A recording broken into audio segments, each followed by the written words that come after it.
In last class we have studied the mode of action of antimicrobial agent, the classification and some general terms, and potassium permanganate. Now we study in brief about the classification of antimicrobial agent and then potassium permanganate and boric acid. If you want to know the mode of action of these antimicrobial agent, you can go through the last video which are in the description box. So now for the last video, the link is in the description box. So the classification of antimicrobial agent includes oxidative antimicrobial agent and protein precipitate antimicrobial agent. The oxidative antimicrobial agent is further classified into oxidizing agent and halogens.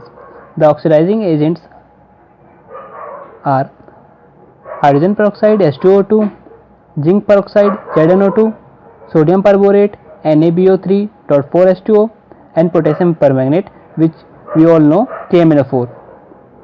The second is halogens. Halogens include sodium hypochlorite, NaOCl, iodine preparation. The iodine preparation includes povidone iodine and the chlorinated lime CaOCl2. Now the protein precipitate antimicrobial agent includes metallic salts and acid alkalis. The metallic salts are silver nitrate AgNO3, mercuric compound like mercuric oxide HgO, mercuric chloride HgCl2, and ammoniated mercury, which having the formula HgNH2Cl. Acid alkali are classified as boric acid, salicylic acid, and ammonia. So in last class we have studied hydrogen peroxide. This all we have studied in last class. The video link is in the description box. Please check it out.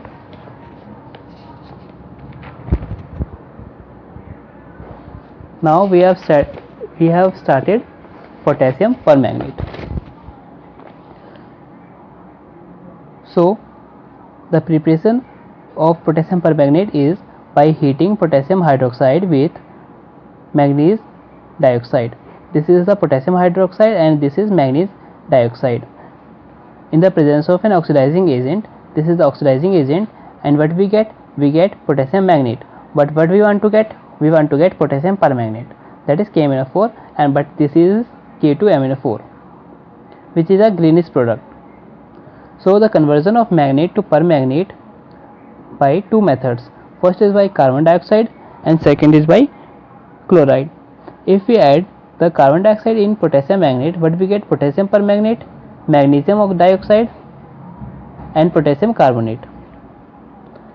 If we add chloride to the potassium permanganate, we get potassium. If we add chloride to the potassium manganate, what we get? We get potassium permanganate and potassium chloride. Physical properties of potassium permanganate are odorless, dark purple granular powder, stable in air, decomposed at 240 degrees Celsius with evolution of oxygen. It means a dark purple granular powder granules are there.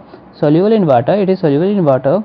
Decomposed by alcohol and concentrated acids. So how it decomposed by concentrated acids?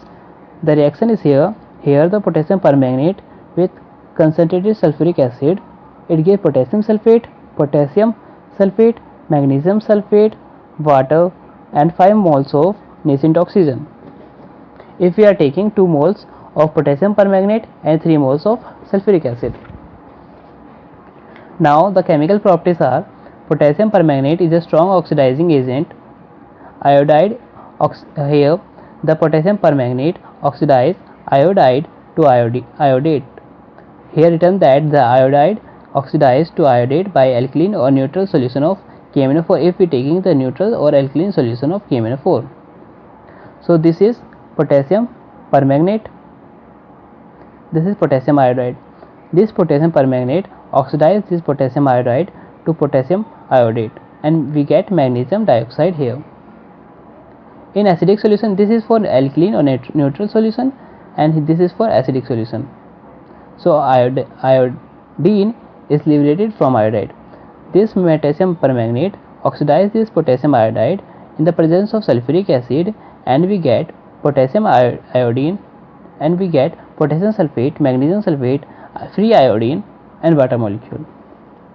Here it is written that the potassium permanganate oxidized sulfide to free sulfur, ferrous salts to ferric salt, as we studied in last class in hydrogen peroxide, and nitrites to nitrates. In last class we have studied about the hydrogen peroxide, where we have seen that it will oxidize ferrous sulfate to ferric sulfate, but here is hydrogen peroxide, but here we taking the potassium permanganate. The potassium iodide here is oxidized in the presence of hydrogen peroxide, but here in the potassium permanganate it is replaced by potassium permanganate, and we get iodine. That is written here. The ferrous salt is to ferric salt, and the nitrites to nitrate. Incompatible. It is incompatible with iodides, bromides, alcohol, hydrochloric acid, charcoals, organic sulfates, organic substances, peroxides, and oxalates. Now the assay. The assay of potassium permanganate is studied in other classes separately. Now the uses. Potassium permanganate is used as oxidizing agent. It oxidizes proteins, bioorganic substances. Therefore, it is act as an anti-infective bacterial and bactericidal, means it will kill the bacteria. Used as disinfectant and deodorants. Useful in dermatitis. Dermatitis means skin infections which are caused by bacteria and fungus. Stomach washout in the treatment of poisoning by plant and animal toxic. So the uses of potassium permanganate as anti-infective, bactericidal, disinfectant, used as deodorants, dermatitis, useful in dermatitis, that is in skin infection, stomach washout.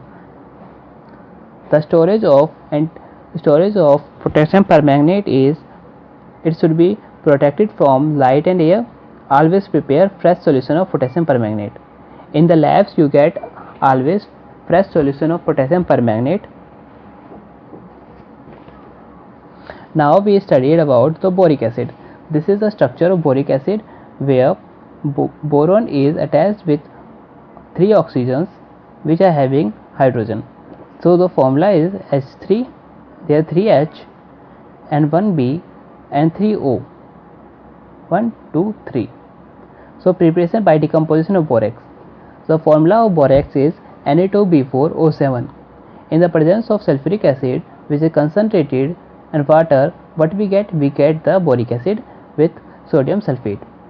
So here the sodium sulfate is filtered out, and we get the crystals of boric acid.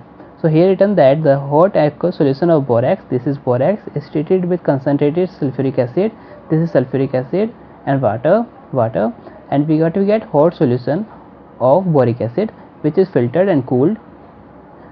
After the filtration, we get the crystals of boric acid. So this is the preparation of boric acid. Now the physical properties: odorless, colorless, transparent crystals, plate-like crystals, melting point 171 degrees Celsius, solubility in water in the ratio of 1/20, in alcohol 1/16, and in glycerol 1/4. Solubility in water is increases by adding HCl and by heat. It should be stored in well-closed container. The physical properties is always important. It is a weak acid having pKa equals to 9.19 and gives slightly red color with litmus. Heating of boric acid produces various dehydration products based on temperature. It is very important point that the heat of boric acid at different temperature gives various dehydration product, which is based on temperature. So the reaction is, if the boric acid is heated at 100 degrees Celsius, it gives metaboric acid. At 160 degrees Celsius, it gives tetraboric acid.